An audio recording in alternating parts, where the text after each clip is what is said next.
พี่น้องครับนี่คือบรรยากาศความโศกเศร้าเสียใจพี่น้อง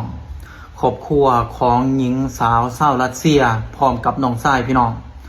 ลงมาจุดเกิดเหตุจุดที่ไอ้ป๋องได้นำร่างของสองคนนั้นลงมาฝังไว้ในจุดนี้พี่น้อง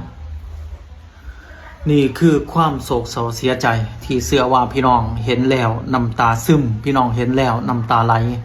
กับเหตุการณ์นี้พี่น้องนี่คือความเจ็บปวดของครอบครัวความเจ็บปวดของพ่อของแม่ที่ลงมาเห็นจุดที่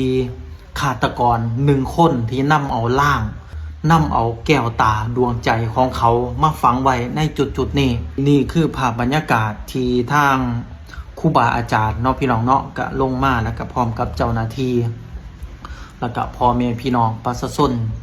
ชาวบ้านแถวนั้นเนาะในลงมาจุดนี่อีกครั้งพี่น้องแล้วก็นำเอาครูบาอาจารย์มาก็คือมา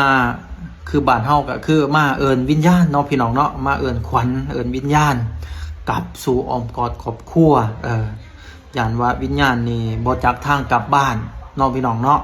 ตามความเชื่อของศาสนาบ้านเฮาบ่าวเทียนเองเห็นแล้วก็สะเทือนใจได้พี่น้องกับเหตุการณ์นี้เห็นใจผู้ที่สูญเสียเห็นใจครอบครัว